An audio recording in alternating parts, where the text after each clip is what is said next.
भैया जी कहीं में आप सभी लोगों का बहुत बहुत स्वागत है। बातचीत के सिलसिले को जोड़ने के लिए मैं आपके बीच में हाजिर हूं। वो तमाम सारे लोग जो शो में आज पहली बार शरीक हो रहे हैं, उन सब का बहुत बहुत स्वागत है। Thank you so much. तबीयत ठीक है आपकी? हाँ, मुझे लगा कि वो कहीं दवाई का पर्चा या वो होता है ना, तो दिमाग एकदम से चौंक जाता है जी। अच्छा अच्छा, okay okay, thank you so much, बहुत बहुत शुक्रिया। कहाँ से आए बच्चे लोग? चित्तौड़गढ़ से आए, वाह क्या बात है, बहुत बहुत शुक्रिया। बातचीत आज जरूर होगी, बातचीत करेंगे भी। बहुत सारे सवाल हैं, बहुत सारे प्रश्न पूछे जा रहे हैं विपक्ष की तरफ से भी, और डिबेट कल भी बड़ी जबरदस्त हुई थी। आज डिबेट उसी को आगे हम बढ़ाएंगे। कहां से आए आप कहां से हैं? वाराणसी। आप नहीं बोलती हैं? वाराणसी से? अच्छा, तो वाराणसी जानने वाला आदमी तो बहुत बोलता है, आप नहीं बोलती हैं। क्या नाम है आपका? लालसा कुमारी। हाँ, लालसा कुमारी। लालसा। हाय, क्या बात है, बहुत सुंदर नाम है आपका, बहुत सुंदर नाम है। बहुत बहुत शुक्रिया। जो मेहमान आए हैं उनसे मैं आपका तारुफ करा दूं।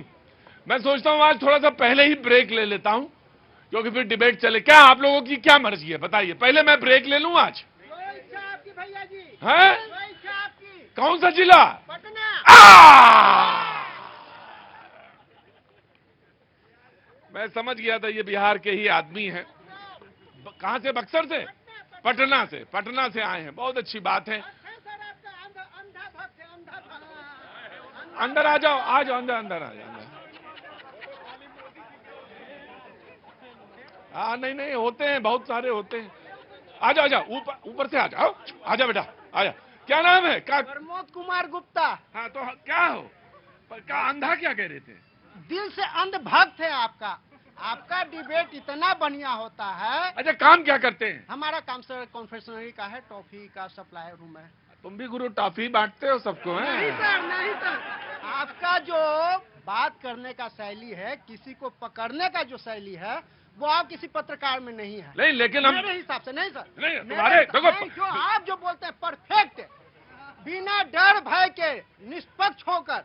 मैंने आपका डिबेट एक बार देखा था, आप पटना में थे, उस समय चुनाव थी। अच्छा, आपने बोला यहाँ तो भैया भैया दारू बंद है, आप दारू पिए हुए हैं। कैसे? कौन बोला दारू बंद है? गली गली मिलती है। तो आप बोले कि दिला दो, तो आप वो बोला कि पैसा लो। आप पैसा निकाल के दिए, वो पतली गली से भाग गया। वो मैंने देखा था। भैया जी, तो नाम तो बताए नहीं आप? मेरा नाम प्रमोद कुमार है। अरे प्रमोद कुमार, आई हैव मेरी जान, आई लव यू। हाँ, आई लव यू। आए कांग्रेस की? नहीं आए कि ब्रेक ले लूं मैं? नहीं आए अभी तक। अच्छा जी, कोई बात नहीं, ये रोज का है, कल भी लेट था, आज भी था, तो इतनी देर में तो हमने प्रमोद जी को बुला लिया। कहां से आए बाबूजी आप? मैं गोपालगंज से, बिहार से।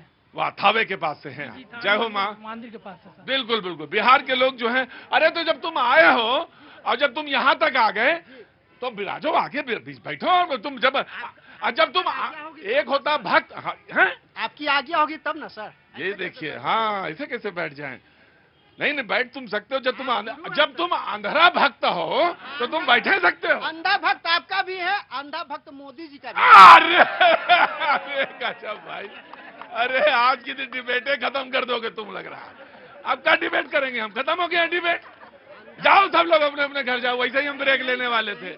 हैं? नहीं सर। तो बैठो यहाँ पे, कुछ कहना है क्या? ना ये सर। अरे कार्ड वार्ड बनवा लिया कि नहीं बनवाया? वो जो इलेक्शन कार्ड बन रहा है सब रिवीजन हमारा हो गया। हो गया? घर में कौन कौन है?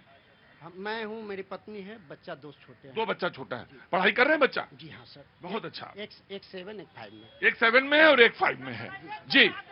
हाँ हाँ जी, हाँ जी। सरकारी क्या स्थिति है वो जानते होंगे। हाँ हाँ, सबसे दिक्कत है वहाँ स्कूल और रोजगार। स्कूल और रोजगार, और प्राइवेट में नहीं पढ़ाते होंगे। कहाँ पढ़ाते हो? प्राइवेट में पढ़ाते हो या सरकारी में पढ़ाते हो? प्राइवेट में पढ़ाते हैं। हाँ जी, आप सरकारी नौकरी करते हो या प्राइवेट नौकरी करते हो? अरे हम सबसे पहले पूछे, तुम सरकारी नौकरी करते हो या प्राइवेट नौकरी करते हो? नौकरी नहीं का खेती गृहस्थी करता हूँ। जी, मैं समझ, तुम्हें कह रहे हैं कि तुम इसलिए अंधा भक्त हो कि तुम जो हो प्राइवेट में पढ़ाते हो। मोदी जी सबके घर में दाल चावल सौन के तो खिलाएंगे नहीं, अब पका के खिलाएंगे नहीं। उनका दुनिया देखना है। आपका काम है भैया कमाइए खाइए। उनका काम है देश को सुरक्षित करना, जो कि किसी भी पॉलिटिशियन में एक साहस नहीं थी, ये शक्ति नहीं थी। आज नहीं सर, टोपी नहीं पहना रहे हैं, वो वास्तविक में है, वो वास्तविक। हमको राजनीति से किसी भी पार्टी से कोई लेना देना नहीं है। अब भैया तुमने भी क्या कहा कि टोपी पहना रहे? गजब टोपी बाज आदमी। हाँ तुम गुरु टोपी बाज आदमी। नहीं सर, हाँ। देश सुरक्षित है, सुरक्षित हाथों में है। हाँ। आज किसी भी बाहरी शक्ति को ताकत नहीं है। एक मारोगे भैया, 100 मरने के लिए तैयार रहो। क्या बात है गुरु, तुम तो बहुत गजब आदमी हो। ऐसा यहाँ बैठोगे कि वहाँ जाओगे?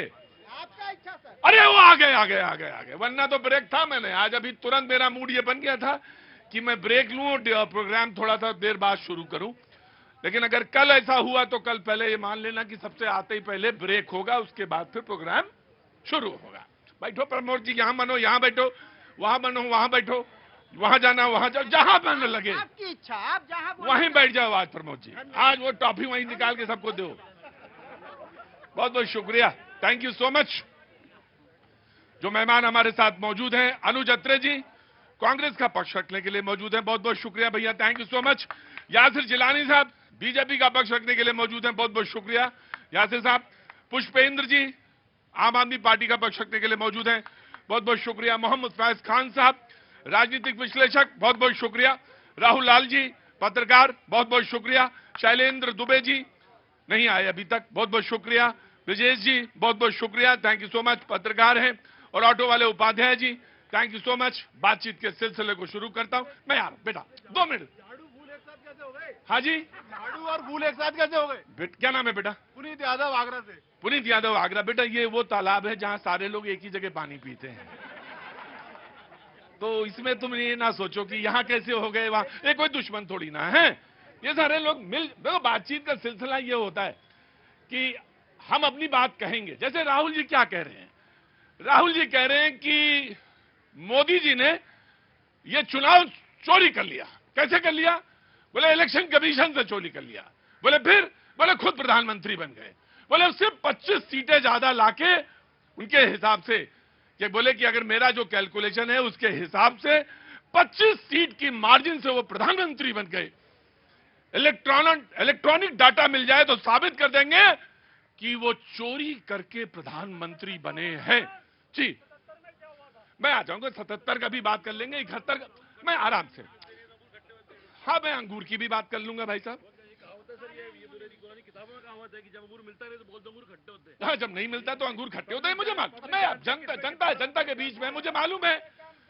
तो वो ये कहते हैं कि एक मिनट, सबूतों के साथ कह सकता हूं कि इस देश का लोकसभा का चुनाव चोरी हुआ है।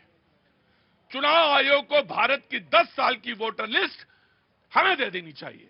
पहले उन्होंने कहा था कि वोटिंग मशीन जो है वो गड़बड़ है, उसके बाद अब वो कहते हैं कि बैलेट पेपर से भी नहीं हो सकता चुनाव। तो लोगों ने पूछा फिर चुनाव होगा कैसे? बोले ये अंपायर ही गड़बड़ है।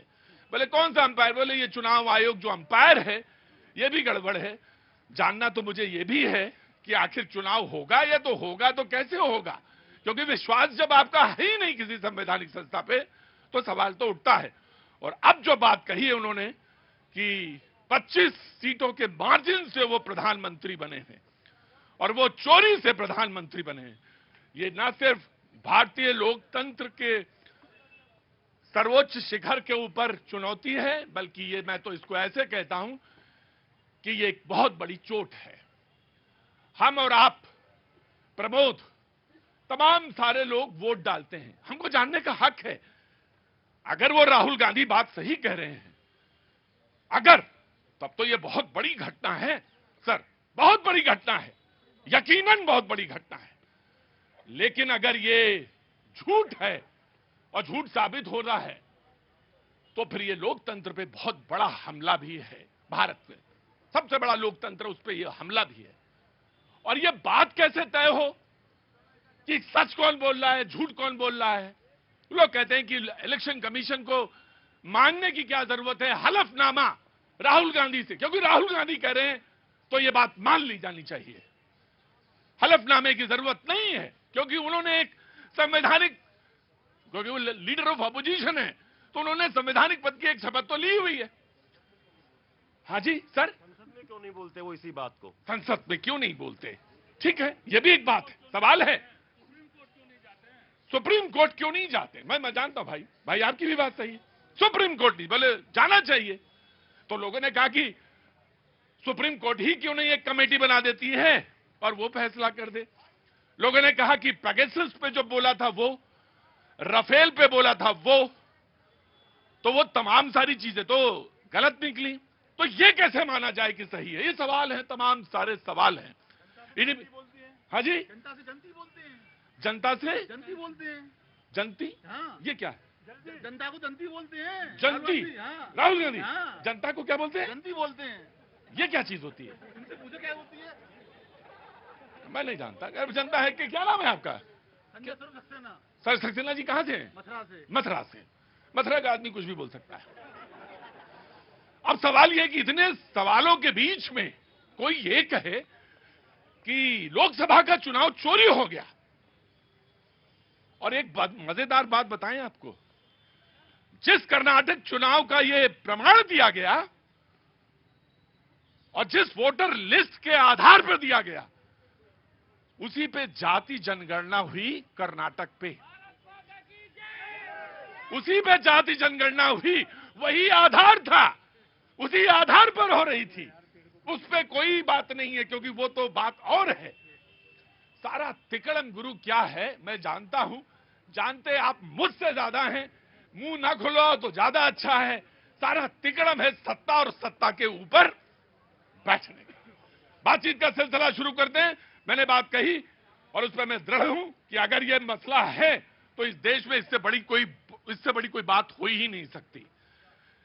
इसके लिए आगे आना चाहिए, फॉरवर्ड होना चाहिए। और हलफनामा क्या, इस पर सबसे पहले इसी को तय होना चाहिए, उसके बाद कुछ बात है। सबसे पहले Congress and the BJP will define.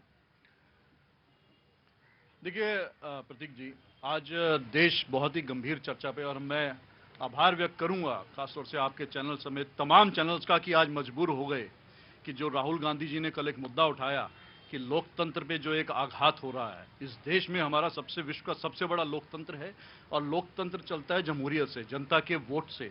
और जनता के वोट पर जब आघात होता है कि आप देना चाहो मुझे और आपका वोट जाए इनको, जो लगातार जो बात हो रही है, ये चीज नहीं चलने वाली है। देखिए ये सेंटेंस मैं आपको बताऊं, आप वोट देना चाहो इन्हें, जाए इधर, तो ये होगा वोटिंग मशीन का मामला।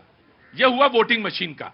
आप एक चीज बताइए पहले, आपको वोटिंग मशीन पे बात करनी है या इलेक्टोरल लिस्ट पर बात करनी है, तब तो बात सही है। लेकिन आप देखिए इस डिबेट में आप नहीं कर सकते। हम एक एक सेंटेंस को रेशा रेशा अलग करूंगा। आप ये कह रहे हैं डाले इधर जाए उधर,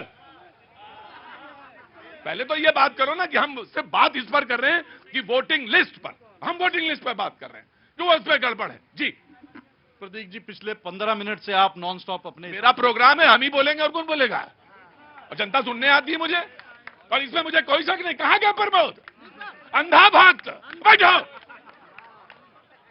देखिए हम कह रहे हैं आपका प्रोग्राम है, आपको पूरा बोलने का अधिकार है, लेकिन आपने हमें बुलाया है। जी बिल्कुल, मुझे तभी तो इतनी देर से दावत शुरू करी, वरना तो केक तो पहले काट देता मैं, आप ही के इंतजार कर रहा था। अब आप हर 10 सेकंड बाद माइक हटा देंगे आगे से, तो झूठ बोलेंगे तो हटा दूंगा, सच बोलेंगे तो नहीं हटाऊंगा। ये आप कैसे तय कर रहे हैं बताइए। इसलिए कि 10 मिनट से मैं आपका वेट कर रहा था।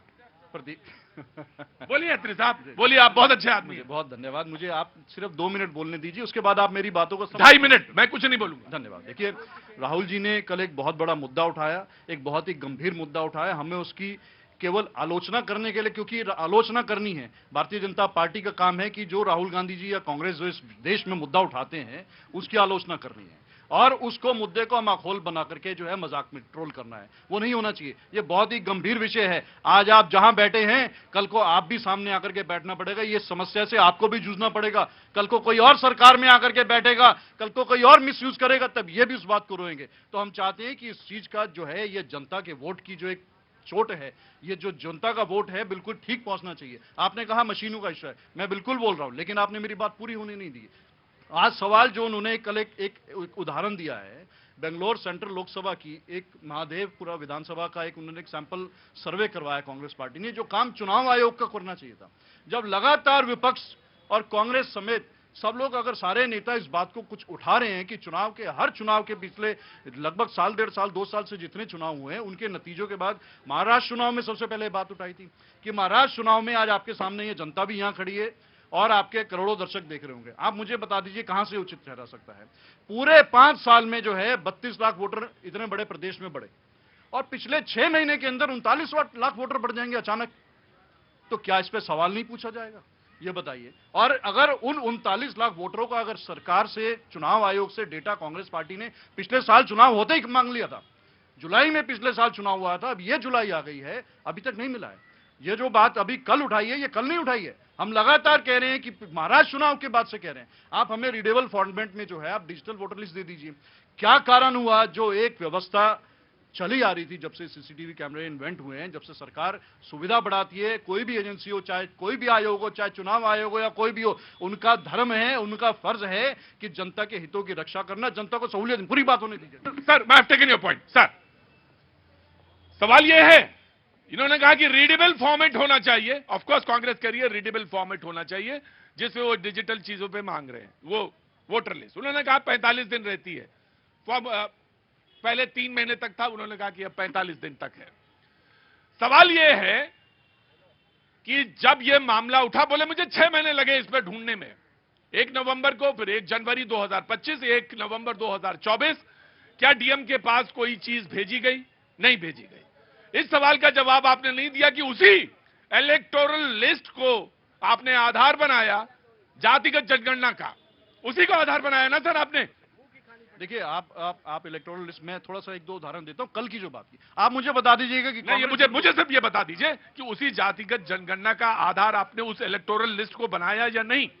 नहीं, देखिए सुनिए मेरी बात, आप मुझे एक बात बताइए कि अगर चुनाव आयोग कहीं कोई गलती कर रहा है और उनको अगर उस बात को बताया जा रहा है तो चुनाव आयोग को संज्ञान नहीं लेना चाहिए? बिल्कुल लेना चाहिए। कौन सा ऐसा इस देश का एक कमरा बता दीजिए, छोटा सा 10 बाय 10 का कमरा, वहां 80 वोटर लिस्ट हो, 80 वोटर वहां पर रजिस्टर्ड हो, तो आप बताइए केवल 80 वोटर रजिस्टर्ड हो तो खाली वोटर्स के साथ साथ उनके बच्चे भी होंगे, ऐसे भी होंगे, तो एक कमरे 10 बाय 10 कमरे में 100 आदमी आ जाएंगे। कुछ पत्रकार गए इस बात को ढूंढने की एक कमरे में 80 लोग कैसे हो सकते हैं।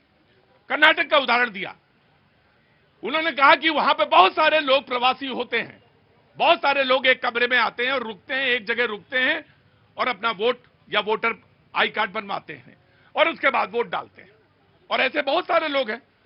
लेकिन हां, अगर वो 80 के 80 झूठे हैं या वो गलत हैं तब तो माना जा सकता है। कैसे सच हो? एक कमरे में 80 वोटर आप कैसे सच कर सकते हैं? प्रतीक जी, मैं आपको चैलेंज करता हूं। आप कह रहे हैं अगर गलत है, मुझे बता दीजिए 10 बाय 10 के कमरे में 80 वोटर कैसे रहेंगे? वोट उसका बनता है जो जहां रहता हो। एक कमरे में लेकिन अगर मैं यहां रहता हूं और मैं बेंगलोर चला गया, मैं मजदूर हूं, मैं मजदूर चला गया मजदूरी करने, तो हमने एक ही कमरे से जाकर रजिस्टर्ड भी करा लिया, तो इसमें कोई गलत है, अपराध है क्या? अगर मैंने किराए का एक कमरा लिया और मुझे मालूम है मुंबई में एक ही कमरे में 20-20 लोग, 15-15 लोग, 30-30 लोग भी रहते हैं, सुबह की पाली में काम करते हैं, शाम की पाली में काम करके जाते हैं, इसमें कौन सी गलत बात है? हो सकता है गलत हो, वो हो सकता है सर गलत हो, लेकिन क्या उस लिस्ट के कारण पूरे बिहार की लिस्ट को चैलेंज कर दिया जाएगा? ऐसे ही आप निकालिए ना बाहर। अगर आप इलेक्टोरल पार्टी हैं, देश की सबसे बड़ी पुरानी पार्टी आप कहते हैं, तो निकालिए बाहर सबको एक लिस्ट करके, आप लाइए सामने। अब आप पूरी लिस्ट को उस जो आप एक कमरे की बात करते हैं उतने लोगों की, अब आप उस लिस्ट से ये कह देते हो कि सारे बिहार की लिस्ट खराब है। सारे बिहार की लिस्ट नहीं, इन्होंने कहा कि ये प्रधानमंत्री चोरी से, लोकसभा से चोरी से प्रधानमंत्री। रुको, नहीं, बात सिर्फ इतनी नहीं थी, आपकी बात मैं मानता हूं सर माथे, ये हो सकता है वो 80 के 80 गलत हो, मैं मान लेता हूं, आप बिल्कुल सही है, राहुल गांधी बोल रहे, लेकिन ये कह देना कि ये चोरी से प्रधानमंत्री, इसका आप रिप्रिकेशन अच्छी तरह से जानते हैं, ये कहां तक उसके तार जाते हैं और क्या इसका असर होता है सराउंडिंग्स में और देश के बाहर, ये आप अच्छी तरह से इस बात को जानते हैं। जी रुको, आत्रे जी पिछले 2.5 मिनट आपसे मांगा था, 5 साढ़े 5 मिनट तक, 6:12 हो चुके हैं जी, 5 साढ़े 5 मिनट तक गोल गोल जलेबी बनाए, इधर आइए। लेकिन हाँ, एक बार भी ये नहीं कहा इन्होंने कि अगर इनके पास, इनके नेता के पास सबूत है तो वो सबूत इलेक्शन कमीशन के सामने आके पेश करें लीगल तौर पे। अगर आप गंभीर हैं विषय को लेके, आप गंभीर हैं राजनीति को लेके, ये विषय ऐसा नहीं होगा कि आपने चौकीदार चोर कहा था और आपके मुंह पे भारत की जनता ने तमाचा मारा था, अगर आपको याद हो। ये विषय भी इसी तरह अगर हो जाएगा, अगर आप गोल गोल जलेबी बनाएंगे। आप जब चर्चा इधर उधर की कर रहे हैं, मैं इनसे 2 कॉन्स्टिट्यूएंसी पूछ रहा हूं, अमेठी और रायबरेली, क्या चोरी हुआ वहां पे जरा बताइए। केएल शर्मा जिसको कोई जानता नहीं था, चुनाव जीत गए, आप एक लफ्ज भी बोला नहीं। आपने भाजपा के बहुत बड़े नेत्री को वहां हरा दिया। अब आपके मन में वहां नहीं फाइल लेके जा रहे हैं कि एक घर में 25 वोट बने थे, 75 बने थे या 200 बने थे। आप रायबरेली में मैं आपको, आप ही का राइट है, आप ही का राइट है। सवाल तो ये है कि फिर क्या वो 99 जो जीते आप,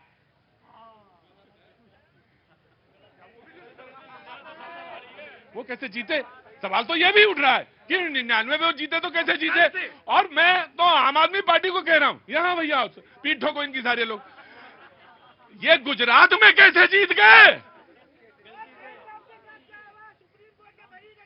किसको? अरे वो उनके पास जाऊंगा, सलाम कर प्रणाम करने जाऊंगा, वो महात्मा है, महात्मा है। देखिए, जाऊंगा महात्मा के पास जाऊंगा। कांग्रेस लगातार भारतीय राजनीति में अपने चरित्र को गिरा रही है।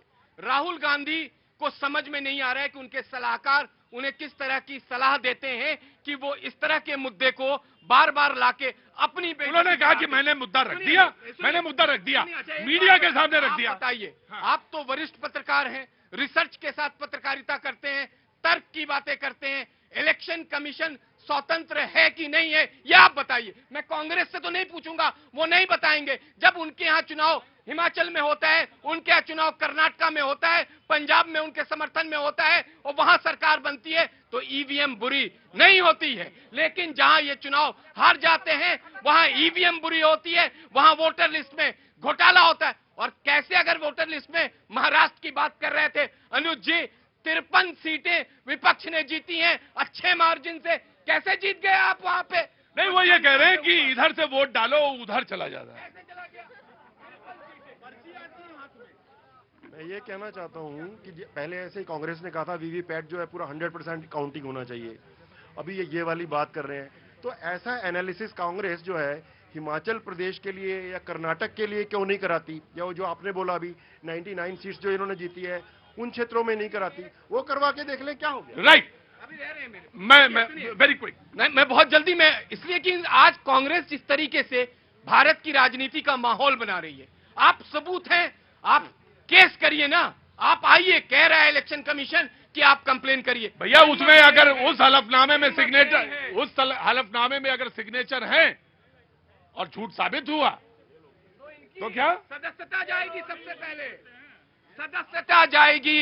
ये पिछली बार चौकीदार, डराइए ना, डराइए मत। डरा नहीं रहा हूं, ये जनता जानती है, सच्चाई बता रहा हूं। और आप भारत के माहौल को खराब करने की कोशिश कर रहे हैं। आपने एक बिंदु और कहा कि जो सर्वे हुआ है जाति जनगणना, उसमें आप ओबीसी इंक्लूड नहीं हुआ, ये बिहार को लेके कहा है, मुसलमान इंक्लूड नहीं हुआ, ये बिहार को लेके राहुल गांधी किसको भ्रमित कर रहे हैं? नहीं, आधार आपकी वही वोटर लिस्ट है। तो मैं सवाल, इन्हीं का सवाल इन्होंने मुझसे पूछा था, ये सवाल मैं आपके ऊपर ट्रांसफर कर देता हूं बाकी लोगों पे।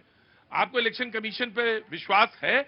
और सीधा सा जवाब दीजिएगा, मुझे ये ना बताइए कि भारत में जलेबी जो है गोल बनती है, गोल लड्डू भी होता है, ये मत दीजिएगा। मुझे बताइए इलेक्शन कमीशन पर आपको विश्वास है या नहीं है? भी नहीं बनाऊंगा, दिल पे हाथ रख के कह रहा हूं कि कल जब से राहुल गांधी ने प्रेस कॉन्फ्रेंस किया है, हाँ। मुझे नींद नहीं आई है सर। क्यों? क्योंकि मुझे लग रहा था कि इलेक्शन कमीशन खुद सुमोटो एक्शन लेके जांच करने की घोषणा करेगा। नहीं, लाखों पेजों के दस्तावेज राहुल गांधी जी ने रख दिए। अब लगातार राहुल गांधी दस्तावेज भी रखे, तमाम तरह की चीजें भी रखे, और फिर उन्हीं के ऊपर फिर से सवाल खड़ा हो जाए। सवाल खड़ा चुनाव आयोग के ऊपर हुआ है। लगातार लोग बोल रहे हैं भाई एफिडेविट डालिए, अरे उसका क्या नियम है? देखिए, मतदाता पंजीकरण अधिनियम, वैसे तो नहीं, तो बर्डन ऑफ प्रूफ आप ये कह रहे हैं कि बर्डन ऑफ प्रूफ जो है जाएगा इलेक्शन कमीशन पे, उसको सिद्ध करना चाहिए कि हम पाक साफ हैं। क्योंकि ये राहुल गांधी जी ने कोई दस्तावेज अपने घर से नहीं लाए, कोई अपने पॉकेट से नहीं लाए। इलेक्शन कमीशन के दस्तावेजों को ही उन्होंने एक तरह से विश्लेषण किया, तभी इलेक्शन कमीशन की जिम्मेवारी बनती है। और एक जो बात आपने डिबेट के ओपनिंग में कही थी सर, वो बहुत गंभीर चीज है कि अगर 25 सीटों को लेकर जो उन्होंने चुनौती दी है, वो चुनौती में उन्होंने क्या कहा है कि अगर आप हमें इलेक्ट्रिक वोटर लिस्ट, जो ई वोटर लिस्ट है वो हमें आप उपलब्ध करा दीजिए। तो मैं कह रहा हूँ कि नहीं, सुन लीजिए, नहीं मैं कह रहा हूँ कि भाई चुनाव आयोग दे दे ना, चुनाव आयोग दे दे। सबूत क्यों नहीं ला रहे हैं? आपको नहीं, राहुल गांधी आपको पिछले 24, अरे राहुल गांधी तो जाइए ना, कितना सबूत चाहिए? सबूत क्या सबूत? आप लीगल प्रोसेस को मानते हैं, संविधान को मानते हैं, कानून को मानते हैं, कानून को मानते हैं, तो आइए ना, आप सामने आइए, लीगल सामने में तो है। मैं तो यही चीज कर रहा हूँ। राहुल गांधी जी ने आज बंगलोर में एक लाइन का बिल्कुल छोटा सा चीज कहा है कि भाई ये वोटर लिस्ट दे दीजिए, हम प्रूफ कर देंगे। अगर अच्छा, मैं आपसे एक चीज पूछता हूं, मैं आपसे एक सवाल आपसे पूछता हूं, मैं सवाल यह पूछता हूं कि आप कह रहे हैं कि वो बिल्कुल 100% सही हैं, लेकिन अगर वो गलत हुए तो क्या होगा? देखिए, राहुल जी ने जो सबूत दिए हैं, जैसे राहुल लाल जी ने कहा, अपने घर से बना के नहीं दिए, इलेक्शन कमीशन की। नहीं, मैं ये कह रहा हूं कि गलत तो हो सकता है ना। कौन सा गलत होगा? एक कमरे में 80 वोटर का एक उदाहरण दिया उन्होंने।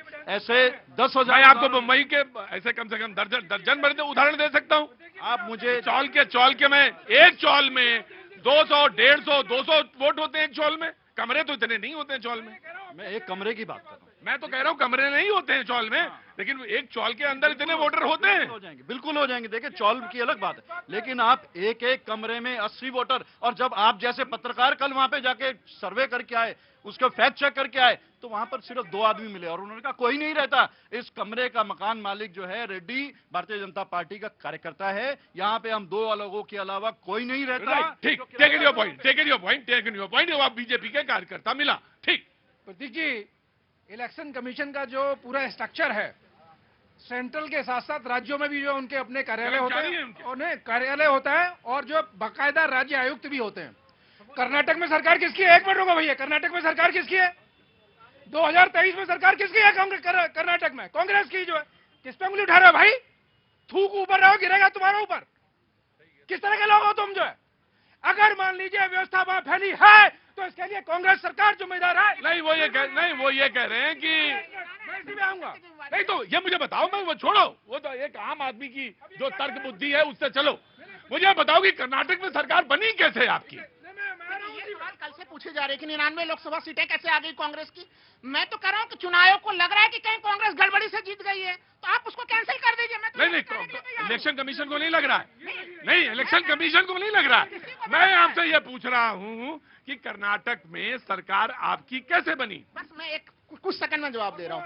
वहां पे आठ उस जिसका कल बंगलुरु सेंट्रल, जिसका राहुल गांधी जी ने कल उदाहरण दिया, वहां पे 8 विधानसभा की सीटें थी और गड़बड़ी एक जगह की उम्मीद थी और वही एक जगह गड़बड़ी हुई। 7 जगह सामान्य ढंग से चीजें चलती हुई रही। तो इसका मतलब है कि वो कुछ जगहों पे इस प्रकार की गड़बड़ियां हो रही है। राहुल गांधी जी ये कहना चाह रहे हैं इस पूरे प्रकरण में, पूरे के पूरे मामले में हर तरफ नहीं हो रहा है। 20-25 सीटें लोकसभा। मुझे याद है कि 2013 में इनके यहां चुनाव था दिल्ली में, और ये विधानसभा ये जीते आम आदमी पार्टी।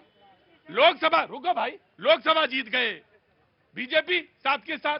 6 महीने के अंदर चुनाव थे वो, तो कैसे हो गया भाई, ये मुझे बताइए। दिल्ली में तो हम लोगों ने लगातार देखा, वो तो हम लोगों ने फिर उसमें मान लिया। 2019 में भी देखा, वो तो लगातार वो कई इलेक्शंस में दिल्ली में ये नजर आई। वो मैं नहीं कह रहा कि राज्य के चुनाव के अलग पैटर्न हो सकते हैं, लोकसभा चुनाव के अलग पैटर्न हो सकते हैं। तो फिर अगर आप ये मुझे बताइए कि आप इसमें ये बात कह रहे हैं, तो फिर आप ये क्यों कहते हैं कि प्रधानमंत्री चोरी से बच गए?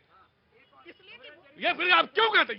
ये देखिए, दोहरा चरित्र है, बिल्कुल दोहरा चरित्र है। फिर आप ये क्यों कहते हैं? नहीं, देखिए, कहीं से दोहरा चरित्र नहीं है। मैं तो एक ही चीज कह रहा हूँ, राहुल गांधी जी ने 1 लाख वोटर एक विधानसभा सीट में उन्होंने प्रमाणित किया है, दिखाया है। अब अगर राहुल गांधी गलत है तो चुनाव आयोग उन्हें गलत साबित करे, गिरफ्तार करे, कार्रवाई करे उनके ऊपर। कल भी राहुल गांधी ने बोला था कि चुनाव आयोग हमारे ऊपर कार्रवाई नहीं कर सकता क्योंकि मैं सत्य के धरातल पर खड़ा हूँ। वो आज भी लगातार चुनौती दे रहे हैं। इन्होंने कहा कि प्रधानमंत्री चोरी से बने। जो सबसे सेफ राज्य उत्तर प्रदेश में सबसे बड़ा दल, वहां अखिलेश का कैसे आ गया? सबसे ज्यादा सांसद वहां कैसे बन गए? ये पूछिए ना। अत्रे पे साहब पे जवाब है, ना राहुल लाल जी पे जवाब है। ये गोल गोल घुमाएंगे, सबूत नहीं दिखाएंगे। राहुल गांधी की यही चाल है। 37 सीटें भारत के अंदर। राइट, आम आदमी पार्टी। देखिए, दो तीन चीजें हैं। पहली बात मैं आपका जवाब देता हूं कि आपने कहा कि गुजरात उपचुनाव कैसे जीत गए, तो आपको बता दें कि उपचुनाव में वोटर लिस्ट का रिवीजन नहीं होता, वरना बीजेपी तो साफ कर देती है 1 मिनट में, तो लगी आम आदमी पार्टी के पीछे। बीजेपी तो वो लिस्ट वही रही होगी, वो लिस्ट वही रही होगी जो पुरानी लिस्ट थी, जिसपे बीजेपी की सरकार बनी थी।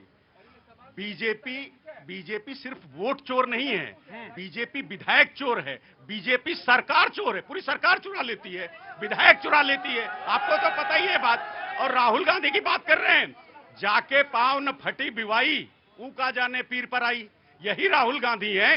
दिल्ली चुनाव में हम आम आदमी पार्टी और हमारे नेता अरविंद केजरीवाल जी चुनाव आयोग को सबूत देते देते थक गए कि देखिए यहां पे धांधली हो रही है, वोट हटाए जा रहे हैं। राहुल गांधी चुपचाप बैठे थे, आज उनको बहुत तकलीफ हो रही है, हमारी बात का कभी समर्थन नहीं किया। ये तो वही वाली बात हो गई ना। मैं आपको बता रहा हूं, हमारी नई दिल्ली विधानसभा में जहां हम इस समय खड़े हैं, इस विधानसभा में अब हर आदमी कहेगा जहां जहां चुनाव हारे, जो अब आम आदमी पार्टी कह रहे हैं, राहुल गांधी अब क्यों कह रहे हैं?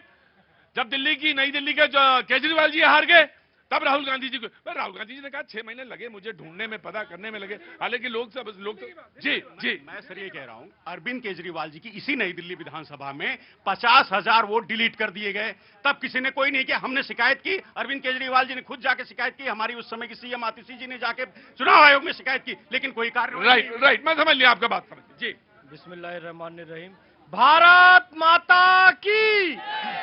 मैं तो अभी आम आदमी पार्टी के सज्जन का व्याख्यान सुन रहा था, मुझे तो ये लग रहा था ये धोखे से तालाब में गिर जाएं तो इतने अवसरवादी हैं, नहाने लग जाएंगे, साबुन लेकर आओ भैया। थोड़े दिन पहले कांग्रेस के भी साथ थे, सब कुछ थे, अभी मामला कोई बात नहीं, चलो होता रहता। बात वो बोलो, मेरा नाम है मोहम्मद फैज खान, नेशनल चैनल पर वो बात कहूंगा जिसके नीचे हस्ताक्षर करने का दम रखता हूं। इसलिए मैं राहुल जी से निवेदन करता हूं और तमाम लोगों से निवेदन करता हूं कि बात वो बोलो जिसके नीचे हस्ताक्षर कर सको। और में महबूबा मुफ्ती के साथ सरकार क्यों बनाई थी बीजेपी ने? जवाब दीजिए, अगर आप राजनीतिक विश्लेषक हैं। वो तो आतंकवादियों के समर्थक है ना, बताइए। 370-35 है, कितने समाप्त किया? आतंकवाद कितने समाप्त किया? नोटबंदी किसने की? राम मंदिर किसने? अरे बताए 370-35 है। लोग काहे की शपथ लेते थे? जम्मू कश्मीर के संविधान की, जम्मू कश्मीर के ध्वज की। आज शपथ लेते हैं भारत माता की, भारत के संविधान की, तिरंगे ध्वज की। यह परिवर्तन आया है। अब आतंकवादी प्रधानमंत्री आवास पर नहीं आते हैं, न ही सेना पर यह प्रश्न चिन्ह लगाया जाता है भारतीय जनता पार्टी के लोगों के द्वारा कि कहां से ये प्लेन मारा, क्यों मारा, कितनी गोली मारी। ध्यान रखो, बात वो बोलो जिसके नीचे हस्ताक्षर कर सको। वातीक का मुख्तार का कौन बेटा था? भैया एक बहुत अफसोसजनक बात आई है आज। मैंने देखा अतीक का मुख्तार का कोई बेटा था, कहता था अखिलेश भैया से बात करके आया हूं, सत्ता बदलेगी तो बता दूंगा क्या होगा। आज राहुल गांधी जी का लगभग वैसा ही बयान आया है। देश के गुनहगार सुन ले, वक्त बदलेगा तो उनको सजा मिलेगी। यानी आप धमकी देने पर उतर आए हो। आप धमकी दे रहे हो कि हम सत्ता में आए तो चुनाव आयोग को देख लेंगे। आपको आत्म मूल्यांकन करना चाहिए। बुरा जो देखन मैं चला, बुरा ना मिला कोई, जो तन देखा आपनो, मुझसे बुरा ना कोई। अब वोट मेरी नाक दादी की नाक से मिलती है, इस पर नहीं वोट मिलेगा। मैं बचपन में पोस्टर चिपकाता था, लोई लगाता था, इससे वोट नहीं मिलेगा। वोट मिलेगा सेना के प्रति आपका क्या दृष्टिकोण है, विदेश नीति के प्रति आपका क्या दृष्टिकोण है, पाकिस्तान के प्रति आपका क्या दृष्टिकोण है, मुसलमान और देश के प्रति आपका क्या दृष्टिकोण है, राम मंदिर के प्रति आपका क्या दृष्टिकोण है, राम सेतु के प्रति आपका क्या दृष्टिकोण है। आप पाकिस्तान के पोस्टर बॉय बने घूमेंगे और चाहेंगे भारत की जनता। जी देखिए, जो कल राहुल जी ने जो मुद्दा उठाया, इससे ये तय है कि चोट गंभीर लगी है। हाँ। और तीर सटीक लगा। नहीं, आप चोट देने के लिए ही काम कर रहे हैं, ये मुझे पता है। अच्छा कर रहे हैं, चोट दे रहे हैं, बहुत बढ़िया। आप चोट अच्छी दे रहे हैं। चोट बिल्कुल जो बिल्कुल जो गड़बड़ी हो रही है, सटीक निशाने पे तीर लगा है, इसीलिए फड़फड़ा रहे हैं। और चुनाव आयोग, कोई भी आयोग हो, जब उनकी कमियां गिनाई जाती है कांग्रेस द्वारा, नहीं ऐसा नहीं फड़फड़ाती बीजेपी है। अरे आप भाजपा क्या सारी एजेंसीज के प्रवक्ता आप बन के बैठे हैं? आज बार बार कह रहे हैं कि कांग्रेस के 99 सांसद कैसे जीत गए, कांग्रेस की वहां सरकार कैसे जीत गई। छोटा सा उदाहरण देता हूं मैं। एक सरगना था, वो बसों में जेब कतरे अपने 4-5 छोड़ देता था। वो 4-5 जेब कतरे एक बार पकड़े गए और वो सरगना बता दिया जी इसको हम पैसे देते थे। अब वो सरगना कहता जी बस में तो और लोग भी थे, क्या यही जेब कतरे? सारे जेब कतरे ना, सबको पकड़ लो। जब उन्होंने जेब काटी नहीं, आप सब पे क्यों उंगली उठाएंगे? जब और जगह कहीं चोरी हुई नहीं, लेकिन जहां चोरी के सीधे उदाहरण है और जो चोरी के सबूत दिए जा रहे हैं राहुल गांधी के द्वारा, आप उनको मजाक क्यों उड़ा रहे हैं? आप क्यों नहीं चुनाव आयोग स्वीकार करता है? आप कहते हैं हलफनामा दे राहुल गांधी, हम कहते हैं सुप्रीम कोर्ट जाकर के चुनाव आयोग हलफनामा दे दे कि तमाम हमारी जितने भी चुनाव हमने करवाए हैं लोकसभा के, पार्लियामेंट के, उसमें कहीं कोई गड़बड़ी नहीं हुई, एक भी वोटर आज केवल और कुछ नहीं उसी विधानसभा का दे दें जो कल राहुल जी ने किया। राइट, अब सारा डिबेट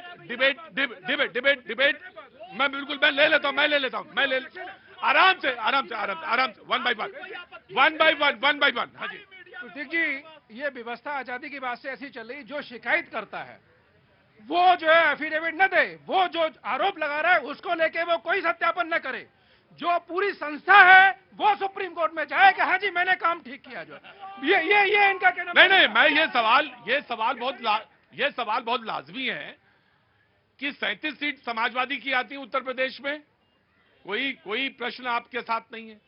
हिमाचल में आपकी सरकार बनती है, कोई प्रश्न आपका नहीं है। कर्नाटक में आप अगर जेब कतरे से उदाहरण दे रहे हैं तो मुझे तो ये पूछना पड़ेगा आपसे कि कर्नाटक में आपकी सरकार बनती है, कोई प्रश्न नहीं। जम्मू कश्मीर में सरकार बनती है और जो मुख्यमंत्री हैं वो ये कहते हैं आपसे, जम्मू कश्मीर में जो मुख्यमंत्री है वो आपको कहते हैं कि ये ईवीएम का रोना छोड़ो, ये जो ईवीएम का रोना रो रहे हैं आप इसको छोड़िए और काम पे और विकास पे ध्यान लगाइए। ये आपको वो आईना दिखा रहे हैं और आप रुकिए। पीडीपी पे किसने पूछा था? आप ही ने पूछा था। हाँ, वो आपको दिखा रहे हैं आईना कि आप ईवीएम का रोना रोते रहते हैं हमेशा। देखिए फिर मैं वही बात कहूंगा, प्रतीक जी बार बार बोल रहे हैं, अगर हमें गड़बड़ी लग रही है हम बता रहे हैं, बीजेपी को गड़बड़ी लगे उठाए गड़बड़ी, हम कहते हैं चुनाव आयोग पे आप भी निशाना उठाइए, आप भी कीजिए कि कांग्रेस को आपने गलत जिताया, लेकिन क्योंकि गलती है नहीं, लेकिन सवाल वहां उठाया जा रहा है। ये कैसे संभव है कि हिमाचल में गड़बड़ी नहीं है, कर्नाटक में गड़बड़ी नहीं है? मैं राहुल गांधी की बात को क्यों मतलब जो संज्ञान में ले रहा हूं, क्योंकि राहुल गांधी ने चाइना और इंडिया फेस ऑफ के समय एक कितनी गंभीर बात की कि चाइना 20,000 किलोमीटर अंदर आ गया, वर्ग किलोमीटर में अंदर आ गया। जब मामला सुप्रीम कोर्ट के अंदर जाता है, अवमानना का केस उन पर दायर होता है, सुप्रीम कोर्ट पता क्या पूछता है कि आपका स्रोत क्या है? आप इतनी गंभीर बात कह रहे हैं, कुछ भी बोल के चले जाएंगे, देश के लिए आप कुछ भी बोल के चले जाएंगे। तो ये तो इनके श्रीमान राहुल गांधी जी जो देखिए फिर से अलग संदर्भ में पहुंच गए। अभी बात करके सत्यापन को लेके, अरे भाई सत्यापन उस समय होता है जब ड्राफ्ट लिस्ट होती है, मतदाता सूची ड्राफ्ट लिस्ट के रूप में होती है, तब उस समय आप देते हैं एफिडेविट के माध्यम से। ये चुनाव पिछले साल का चुनाव है, यहाँ पे चुनाव आयोग हमें लग रहा है बहुत हड़बड़ी में जो प्रतिक्रियाएं दे रही है, उससे चुनाव आयोग के ऊपर और जो है कि प्रश्न पूछने वाली अंगुलियां गहरी होते चले जा रही है। एक मिनट ऑटो वाले उपाध्याय जी, इन्होंने अभी आम आदमी पार्टी के प्रवक्ता ने महबूबा मुफ्ती, तुम भी कमजोर उम्मीदवार को ही चुनते हो बेटा। नहीं, मैं तो कांग्रेस को भी बता रहा हूं। हाँ। लेकिन इन्होंने महबूबा मुफ्ती की बात की तो मैं इनको बता देना चाहता हूं कि भारतीय जनता पार्टी ने छाती ठोक के कह रही है कि हमने गठबंधन किया था और उसकी राजनीतिक जितनी भी सबको मिट्टी में मिला दिया भारतीय जनता पार्टी ने, उसकी जड़ों को भारतीय जनता पार्टी ने मिट्टी में मिला दिया। उसको लेकर इंडिया गठबंधन में घूमने वाले आप हैं, उसकी जितनी भी राजनीतिक जितनी भी उसकी आप लेकर, अरे इंडिया अलायंस में तो चल रही थी, इंडिया अलायंस में थी आम आदमी पार्टी। और एक बात और कहना चाहता हूँ, झूठ ना बोले यार, वो पार्टी जो 2015 में 67 सीट लाती है, वो पार्टी जो 2020 में 62 सीट लाती है, आज कह रही है कि हमारे साथ धोखा हो गया। जनता को साथ एक बार लूटोगे, दूसरी बार लूटोगे, तीसरी बार लात मार करके जनता बाहर कर देती है। ये हिंदुस्तान है, यहाँ आप गुमराह नहीं कर सकते। और राहुल गांधी जी को मैं कहना चाहता हूँ, आपके साथ अगर धोखा होगा तो आप क्या करेंगे? कोर्ट जाएंगे, सुप्रीम कोर्ट जाएंगे? अगर चुनाव आयोग कह रहा है कि हलफनामे पर साइन करो तो आप वहां जाएंगे? आप वहां नहीं जा रहे हो, जनता को गुमराह कर रहे हो। ये वही आदमी है जो कुली का कपड़ा पहनता है लेकिन जनता स्वीकार नहीं करती है। ये वही आदमी है जो बाइक बन करके मैकेनिक का काम करता है लेकिन जनता स्वीकार नहीं करती है। ये वही आदमी है जो ट्रक के ड्राइवर के साथ खड़ा होता है लेकिन जनता स्वीकार नहीं करती। क्यों? जानते हो, इस देश में हिंदू आतंकवाद नहीं चलेगा। जो राम भक्तों को राम के ऊपर सवाल खड़ा करेगा वो इस देश में चुनाव नहीं जीत पाएगा।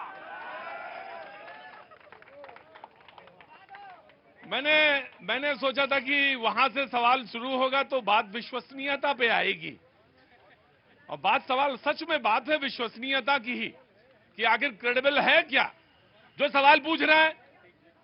वो मैंने कभी नहीं डिनाई किया।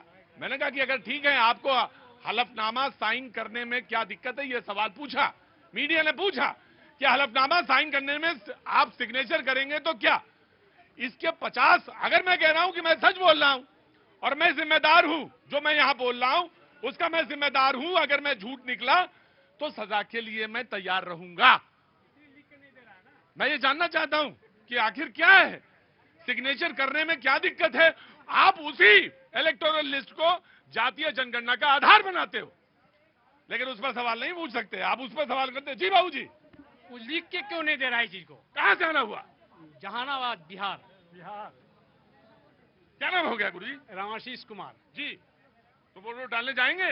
यस, वोटर लिस्ट बनवा के आया हूँ। अच्छा, तो क्या लग रहा है ये जो सवाल की कि चोरी से प्रधानमंत्री बन गए, ये कहते हैं?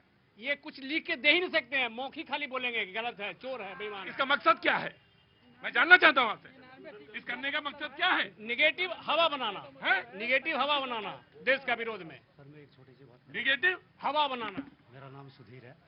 मैं ये कह रहा हूँ कि छोटी झूठी बातों पे भी कांग्रेस पार्टी सुप्रीम कोर्ट चली जाती है। इसमें कहनी जा रही है झूठी बातों पे भी, अभी तो झूठी बातों पे भी कांग्रेस सुप्रीम कोर्ट चली जाती है। कपिल सिब्बल और right, I taken your point ji. तो अगर फैक्ट्स इनके पास है तो सुप्रीम कोर्ट जाकर के डायरेक्शन क्यों नहीं मांगते कि ईसी को बोले कि वो इन्वेस्टिगेशन करे इस मैटर की? तो हाई कोर्ट पे जाने का वो सीधे उसका अधिकार क्षेत्र में, हाई कोर्ट पे ही जा सकते हैं आप, हाई कोर्ट जा सकते हैं आप। पहले ये सवाल है, क्या नाम है साहब आपका? मेरा नाम सुधीर शर्मा है। सुधीर शर्मा जी कहते हैं, सवाल पूछते हैं कि आखिर ये बताइए कि आप छोटी सी बात पर भी सुप्रीम कोर्ट चले जाते हैं, कोर्ट का दरवाजा खटखटा लेते हैं, तो आखिर इस बात पे आप क्यों नहीं जाते हैं? और आप कह रहे हैं सबके सामने ये बात कह रहे हैं क्योंकि इलेक्शन ऑफ आप लीडर ऑफ अपोजिशन है, कह रहे हैं संवैधानिक हमने ओथ ली है, लिहाजा मुझे सिग्नेचर करने की जरूरत नहीं है। बातचीत के सिलसिले को जोड़ने के लिए कहां से आना हुआ? हाँ, मकसद हासिल, ठीक। और कोई सेवा? Thank you so much. वो तमाम मेहमान मौजूद, राहुल गांधी पे जो उन्होंने इलेक्शन कमीशन पे जो आरोप या जो वोटर लिस्ट पर जो बात कही, उसी पर बातचीत का सिलसिला था। ब्रेक से पहले उन्होंने कहा कि इलेक्शन कमीशन मुझसे ओथ और हलफनामा मांगता है, एफिडेविट मांगता है। मैंने संसद में संविधान की शपथ ली है। जब हमने सवाल पूछा तो चुनाव आयोग ने अपनी वेबसाइट बंद कर दी। इलेक्शन कमीशन का कहना है कि किसी को भी लिस्ट अगर डाउनलोड करनी है तो वो उपलब्ध है, कहीं से भी वो उपलब्ध, वो उसको डाउनलोड कर सकता है। शपथ पत्र क्यों मांगा? राहुल गांधी ने से शपथ पत्र इसलिए मांगा इलेक्शन कमीशन क्योंकि उन्होंने अतीत में कभी भी खुद में अपने दस्तखत से कोई पत्र नहीं भेजा है। ये इलेक्शन कमीशन का नहीं, वो जो तमाम सारे तथ्य हैं उनको हम रख रहे हैं, ये इलेक्शन कमीशन की तरफ से जवाब नहीं। हम जो भी जवाब देते हैं वो अन्य संस्थाओं का होता है और हर बार राहुल उससे पल्ला झाड़ लेते हैं। दिसंबर 2004 में उन्होंने महाराष्ट्र का मुद्दा उठाया। हमें एआईसीसी के किसी अधिवक्ता की तरफ से पत्र मिला। हमारा 24 दिसंबर 2024 का जवाब हमारी वेबसाइट पर उपलब्ध है, लेकिन राहुल कहते हैं कि हमने कोई जवाब नहीं दिया। अब सवाल यह है कि जब आप कहते हैं कि हमने जवाब नहीं दिया, तो फिर सवाल यह है कि आप अगर सवाल पूछ रहे हैं तो पूछने की हैसियत से जवाब जब मिलता है तो तमाम सारे जवाबों के लिए तो आपको तैयार रहना चाहिए ना। और आपसे कहा जा रहा है एफिडेविट पे साइन करके दीजिए, साइन करने में क्या दिक्कत है? देखिए कोई दिक्कत नहीं, जब ऑलरेडी साइन करके दे रखा है। और आप कहां रखा? सुनिए मेरी बात, ये मुद्दों को भटकाना और डाइवर्ट करने की जो भारतीय जनता पार्टी की पॉलिसी है, यही पॉलिसी आज इनकी एजेंसीज ने सीख लिया है। आप किस बात का उनसे सबूत मांग रहे हैं? वो तो आप ही के ही दस्तावेजों को जो आपकी इलेक्शन कमीशन की वेबसाइट पे है, उन्हीं को ही तो वो आपके सामने पेश कर रहे हैं। एजेंसी क्या? एजेंसी भारत की है, भारत के फोर्सेस काम करते हैं। नहीं, वो हुआ करती थी, लेकिन ये सवाल बहुत महत्वपूर्ण है और इस पर गौर करिए। पिछली बार भी यही, कल भी यही था, मैंने इससे डिबेट शुरू की थी। मुझे वोटर लिस्ट बैलेट पेपर पे विश्वास नहीं, मशीन पे, वोटिंग मशीन पे नहीं, एसआईआर हो रहा है उस पर भी बिलीव नहीं, वोटिंग लिस्ट पर भी बिलीव नहीं। और वो संस्था हुआ करती थी भारत सरकार। ये जो थी शब्द है, ये बहुत बहुत महत्वपूर्ण है। और ये बहुत महत्वपूर्ण है ये मैं सिर्फ आपने नहीं कहा, ये तो बार बार कहा जा रहा था, ये अकेले थोड़ी ना बेचारे, इनसे क्या मतलब है जी? ये प्रवक्ता नहीं जी जी जी भैया ये बड़ा दुर्भाग्यपूर्ण है जिस पार्टी ने देश में 60 सालों तक जिस संस्था पे सवाल खड़ा कर रहे हैं राज्य किया हो, अब ये इनको ये बताना चाहिए वो 60 सालों तक जो अंपायर था क्या इनके लिए काम करता था? अब मैं बात दूसरी विषय पे आता हूँ कि राहुल गांधी ऐसा कर क्यों रहे हैं? वो देश को अस्थिर करना चाहते हैं। कल जब वो ये दे रहे थे प्रेजेंटेशन तो एक क्या कहते हैं ट्विटर हैंडल पर एक्स पर एक लड़की लिख रही है कि मेरा खून खौल रहा है और मन कर रहा है कि जाके चुनाव आयोग को आग लगा दूं और उनके कर्मचारियों को सड़क पर लाऊं। ये उसका स्टेटमेंट है और ये एक बार नहीं कर रहे हैं, बार बार करने की कोशिश की जा रही है। और ये 11-12 मजेदार बात देखिए, वो लीडर ऑफ अपोजिशन है, उसी में चुन के आए हैं, लीडर ऑफ अपोजिशन है, बोले मैंने तो ओथ ली है, मेरी विश्वसनीयता पर कैसे जांच आ सकती है, मुझे कैसे आंका जा सकता है? और सवाल यह है कि उसी इलेक्शन कमीशन को कहते हैं इनके नेता की ऐसी की तैसी इलेक्शन कमीशन की जी पूछा जाए इलेक्शन कमीशन से गड़बड़ी और सवाल